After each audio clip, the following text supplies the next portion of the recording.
নমস্কাৰ এই মুহূৰ্তত আপোনালোকক দিবলৈ লৈছে গুৰুত্বপূৰ্ণ খবৰ কিয়নো অসমত সকলো মানুহে এবাৰ ই-ৰিক্সা আবেদন কৰিব পাৰিব। অসম চৰকাৰে আপোনালোকক ই-ৰিক্সা আবেদন কৰাৰ কাৰণে সুবিধা দিছে। আপোনালোকক ই-ৰিক্সা ফ্ৰীকৈ অসম চৰকাৰে আপোনালোকক দিব। আসাম মাইনৰিটি ডেভেলপমেণ্ট বৰ্ডৰ পৰা আপোনালোকক এটাকৈ ই-ৰিক্সা প্ৰদান কৰিব। সেয়েহে আপোনালোকে ইয়াৰ বাবে আবেদন কৰিব লাগিব। আপোনালোকে আবেদন কেনেকৈ কৰিব আপোনালোকে সম্পূৰ্ণ প্ৰচেছটো এইটো ভিডিঅ'ত জনাই দিয়া হ'ব। আপোনালোকে কি কি ডকুমেণ্টছ লাগিব, আপোনালোকে কেনেকৈ আবেদন কৰিব, আপোনালোকে অনলাইনত আবেদন কৰিব পাৰিব। আপুনি আপোনাৰ ঘৰতে বহি আপোনাৰ নিজৰ মোবাইল ফোনৰ জৰিয়তে আপোনালোকে কিন্তু এই ই-ৰিক্সাৰ কাৰণে কিন্তু আপোনালোকে আবেদন কৰিব পাৰিব। মই যোৱা এটা ভিডিঅ'ত দেখাই দিছোঁ কেনেকৈ আপোনালোকক কি এই ডকুমেণ্টছ লাগিব, কি নটিফিকেশ্যন ইয়াৰ বিষয়ে কিন্তু আপোনালোকক কৈছোঁ। তো মই এতিয়া আপোনালোকক ই-ৰিক্সা আপোনালোকক কেনেকৈ এপ্লাই কৰিব, আপোনালোকে অনলাইনত নিজৰ ঘৰতে বহি আপোনালোকৰ নিজৰ মোবাইলৰ জৰিয়তে আপোনালোকে আবেদন কেনেকৈ কৰিব, এই কাৰণে আপোনালোকে এইটো ভিডিঅ' আপোনালোকক লাইভ প্ৰুফ দেখাই দিম আপোনালোকে কেনেকৈ আবেদন কৰিব পাৰে। তো আপোনালোকে যদি চেনেলটো নতুন হৈ থাকে তেনেহ'লে চেনেলটো ছাবস্ক্ৰাইব কৰি ৰাখক এনেকুৱা ধৰণৰ ইনফৰ্মেটিভ ভিডিঅ'বিলাক সকলোৰে আগত চাবৰ কাৰণে। তো আহক আমি ভিডিঅ'টো আৰম্ভ কৰোঁ আপোনালোকে কেনেকৈ আবেদন কৰিব পাৰিব। তো এতিয়া আপোনালোকে যিকোনো এটা ব্ৰাউজাৰত যাব। চ' আপোনালোকে এটা ব্ৰাউজাৰত যাই আপোনালোকে লিখি দিব আসাম মাইনৰিটি ডেভেলপমেণ্ট বৰ্ড বুলি আপোনালোকে লিখি দিব ইয়াত। চ' মই ইয়াত লিখি দি আছোঁ।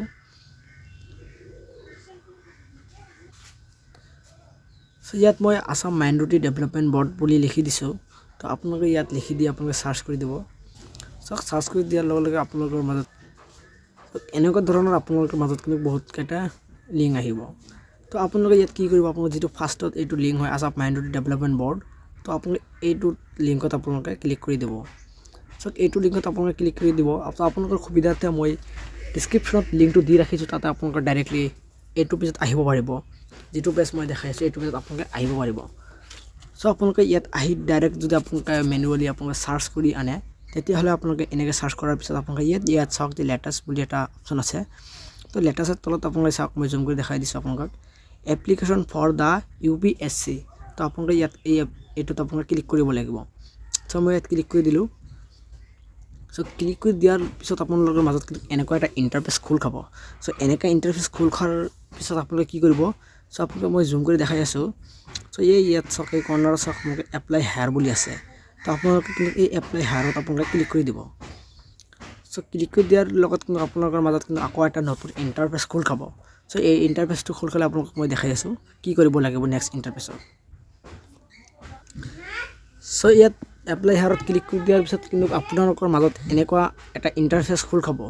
চ' ইয়াত আপোনালোকে কি কৰিব, চ' ইয়াত চাওক যে এক নম্বৰত আছে course wise form fill up.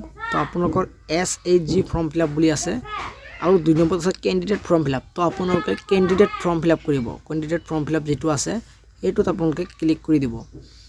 চ' কেণ্ডিডেট ফৰ্ম ফিল আপত ক্লিক কৰি দিয়াৰ পিছত আপোনালোকৰ মাজত এনেকুৱা এটা ইণ্টাৰফেচ খোল খাব। চ' এই ইণ্টাৰফেচত আপোনালোকে কি কৰিব, ছিলেক্ট কোৰ্চ। তো আপোনালোকে ছিলেক্ট কোৰ্চত আপোনালোকে ক্লিক কৰি দিব। চ' এতিয়া আপোনালোকক মই দেখাম যে ই-ৰিক্সাক কেনেকৈ আবেদন কৰিব, অনলাইনত কেনেকৈ এপ্লাই কৰিব।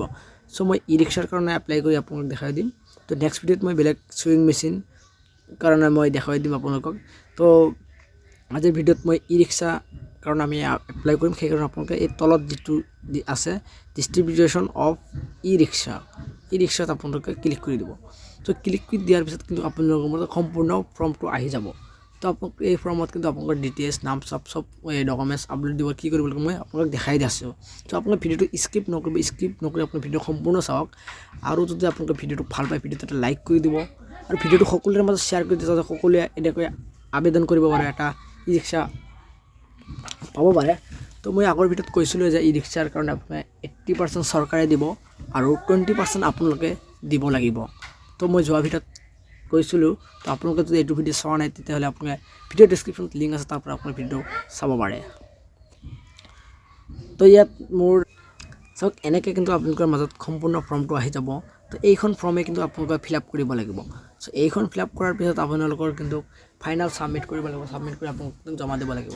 তো ইয়াৰ সুবিধাটো মই ৰোটেট কৰি লৈছোঁ ডেস্কটপ, মানে আপোনালোকৰ সুবিধাৰ্থে ভাল হ'ব আপোনালোকৰ বুজাত।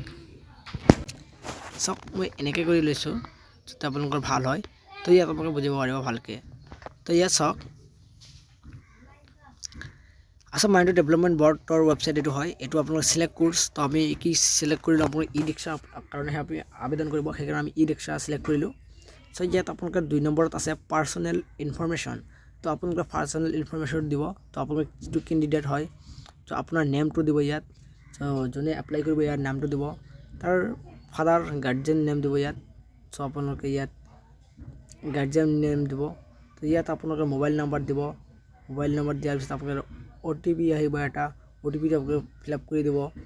তাৰপিছত ইয়াত আপোনালোকে ছেক্সটো দিব, আপোনালোকে কি মেল হয় বা ফিমেল হয়, আপোনালোকৰ যিটো হয় এইটো দিব। আপোনালোকে এইটো দিব, আপোনালোকৰ ভিলেজ টাউন আছে, চ' আপোনালোকে যিটো হয় এইটো দিব। তাৰপিছত আপোনালোকৰ পোষ্ট অফিচ আছে, ইয়াত আপোনালোকে পোষ্ট অফিচটো দি দিব। তো পোষ্ট অফিচ দিয়াৰ পিছত আপোনালোকে ইয়াত পুলিচ ষ্টেচন আছে, তো আপোনালোকে যিটো পুলিচ ষ্টেচন হয় এইটো পুলিচ ষ্টেচন আপোনালোকে ইয়াত দি দিব। দিয়াৰ পিছত আপোনাৰ ষ্টেটটো হয় যিটো হয় আপোনালোকে ষ্টেটটো চিলেক্ট কৰি দিব। ষ্টেটটো আসাম, যিহেতু আসামে চিলেক্ট কৰিব লাগিব। তাৰপিছত আপোনালোকে ডিষ্ট্ৰিক্টটো চিলেক্ট কৰিব, ডিষ্ট্ৰিক্টটো ইয়াত চিলেক্ট কৰি দিব।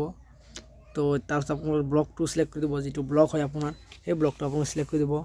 তো আপোনাৰ পষ্টেল পিন কোড হয়, যিটো পিন কোড হয়, পিন নাম্বাৰ, সেই পিন নাম্বাৰটো আপোনালোকে ইয়াত চিলেক্ট কৰি দিব। দিয়াৰ পিছত আপোনাৰ ডেট অফ বাৰ্থ যিটো হয় সেইটো ডেট অফ বাৰ্থ ইয়াত চিলেক্ট কৰি দিব। তাৰপিছত আপোনালোকৰ কি কৰিব, ইয়াত আধাৰ কাৰ্ডৰ নাম্বাৰ, আপোনাৰ যিটো আধাৰ কাৰ্ডৰ ওপৰত আপোনাৰ নাম্বাৰ থাকে সেই আধাৰ কাৰ্ড নাম্বাৰটো ইয়াত লিখি দিব। চ' ইয়াত আধাৰ নম্বৰ দিয়াৰ পিছত আপোনালোকে 3 নম্বৰত কৈছে কোৱালিফিকেশ্যন ইনফৰমেশ্যন। তো মই যোৱা ভিডিঅ'ত কৈছিলোঁ আপোনাৰ কি চৰ্ত, কি ইলিজিবিলিটি ক্ৰাইটেৰিয়া আছে, এইটো ভিডিঅ' ডিছক্ৰিপশ্যনত লিংক দি আছে, আপোনালোকে চাব পাৰে। তো আপোনালোকে কিন্তু কমেও 5 পাছ কৰিব লাগিব, 5 পাছ উত্তীৰ্ণ হ'ব লাগিব। তো ইয়াত আপোনালোকে কোৱালিফিকেশ্যন ইনফৰমেশ্যন আছে 3 নম্বৰত। তো ইয়াত আপোনালোকে চিলেক্ট কৰি দিব। চিলেক্ট কৰি আপোনালোকে ইয়াত চাওক যে ক্লাছ 5 পাছ মিনিমাম আপোনালোকে 5 পাছ উত্তীৰ্ণ হ'ব লাগিব। তাৰপিছত আপোনালোকে যিটো আপোনাৰ 5 পাছ হয় নে কি হয় আপোনালোকে ইয়াত দি দিব। তো মই দি দিলোঁ এনেই এটা, যিহেতু মই আপোনালোকক ফৰ্মটো ফিল আপ কৰি দেখুৱাই দিমহে, তো মই আপোনালোকক দেখাই আছোঁ। তাৰপিছত আদাৰ কিবা কোৱালিফিকেশ্যন থাকে তেতিয়া আপোনালোকে ইয়াত দিব পাৰে। তাৰপিছত আপোনালোকে ইণ্টাৰ পাৰ্চেণ্টেজ আপোনালোকে ইয়াত দিব পাৰে। আপোনালোকৰ ইয়াত আপোনালোকে ফিল আপ কৰি দিব। তাৰপিছত ইণ্টাৰ পাৰ্চেণ্টেজ ইন গ্ৰেজুৱেশ্যন, চ' মই ইয়াত গ্ৰেজুৱেশ্যন চিলেক্ট কৰাৰ কাৰণে মোৰ এনেকুৱা আহিছে। তো আপোনালোকৰ যেনেকৈ আহিব আপোনালোকে ইয়াত ফিল আপ কৰি দিব। তো তাৰপিছত চাওক যে ইয়াত 4 নম্বৰত আদাৰ ইনফৰমেশ্যন। তো আপোনালোকৰ কাষ্ট যিটো হয় আপোনালোকে চিলেক্ট কৰি দিব। চ' আপোনাৰ যিটো কাষ্ট হয় এইটো কাষ্টটো আপোনালোকে চিলেক্ট কৰি দিব। তাৰপিছত আপোনালোকৰ চিলেক্ট কমিউনিটি, আপোনাৰ যিটো কমিউনিটি হয় সেইটো আপোনালোকে চিলেক্ট কৰি দিব। তো মই এটা চিলেক্ট কৰি দিলোঁ। তো আপোনালোকৰ ৰিলিজন হয় এইটো ৰিলিজন আপোনালোকে চিলেক্ট কৰি দিব। তাৰপিছত চিলেক্ট প্ৰিভিয়াছ ট্ৰেইনিং, তো আপোনালোকে যদি কিবা আগতে ট্ৰেইনিং কৰা আছিল সেয়ে আপোনালোকে ইয়াত দিব পাৰিব, আৰু যদি নহয় তেতিয়া দিব পাৰে। তো তাৰপিছত আপোনাৰ ট্ৰেইনিং ডেছক্ৰিপশ্যন, যদি আপোনাৰ ট্ৰেইনিং কৰা আছে তাৰপৰা ইয়াত কিবা ডেছক্ৰিপশ্যন আপুনি লিখি দিব, আৰু নাই যদি কৰি দিলে আপুনি লিখিব নালাগে। তাৰপিছত আপোনাৰ এজ অন 1 জানুৱাৰী 2024, তো আপোনালোকৰ 1 জানুৱাৰীত আপোনালোকৰ বয়সটো কিমান হয় এইটো আপোনালোকে ইয়াত লিখি দিব। আপোনাৰ 1 জানুৱাৰীত আপোনাৰ কিমান বয়স হৈছিল এইটো বয়স আপোনালোকে ইয়াত লিখি দিব। তাৰপিছত আপোনাৰ ফেমিলি এনুৱেল ইনকাম ইয়াত লিখি দিব লাগিব। আপোনাৰ ইয়াত 3 লাখৰ তলত হ'ব লাগিব আপোনাৰ ফেমিলি ইনকামটো। তো আপোনালোকে ইয়াত এনেকৈ আদাৰ্ছ ডিটেইলছটো আপোনালোকে ফিল আপ কৰি দিব। ফিল আপ কৰি দিয়াৰ পিছত আপোনাৰ 5 নম্বৰ আছে আপলোড ডকুমেণ্টছ। তো আপোনালোকে ইয়াত ডকুমেণ্টছ আপলোড কৰিব লাগিব। তাৰপিছত ইয়াত চাওক কেণ্ডিডেট ফটো আপলোড কৰিব লাগিব, মেক্সিমাম 100 KB। তাৰপিছত কেণ্ডিডেট ছিগনেচাৰ আপোনালোকে ইয়াত আপলোড কৰিব লাগিব। তাৰপিছত আপোনাৰ আইডেণ্টি প্ৰুফ ইয়াত আপলোড কৰিব লাগিব। Voter ID, Aadhaar card, PAN card, any other documents আপোনালোকে ইয়াত মেক্সিমাম 500 KB ইয়াত আপলোড কৰিব লাগিব। তাৰপিছত আপোনাৰ ইয়াত এড্ৰেছ প্ৰুফ আপোনালোকে আধাৰ কাৰ্ড ইয়াত আপলোড কৰিব লাগিব। তাৰপিছত আপোনালোকে স্কুল চাৰ্টিফিকেট, আপোনালোকে যিটো কোন ক্লাছলৈকে পঢ়িছে কি এইটো আপোনালোকে ইয়াত চাৰ্টিফিকেটখন আপলোড কৰি দিব লাগিব। তাৰপিছত আপোনাৰ এনুৱেল ইনকাম, আপোনাৰ ইনকাম চাৰ্টিফিকেট ইয়াত আপলোড কৰিব লাগিব। তো আপোনালোকে এনেকৈ আপলোড কৰিব। তাৰপিছত আপোনালোকে age proof, admit card of HSLC, Aadhaar PDF only আপোনালোকৰ মেক্সিমাম 500 KB হ'লে 500 KB আপোনালোকে কিন্তু এইকেইটা ডকুমেণ্টছ আপোনালোকে আপলোড কৰিব লাগিব। তো আপোনালোকে এজ প্ৰুফ আপোনালোকে এডমিট কাৰ্ড আপোনালোকে ইয়াত আপলোড কৰিব পাৰিব, আপোনাৰ বা আধাৰ কাৰ্ডো আপোনালোকে আপলোড কৰিব পাৰিব ইয়াত।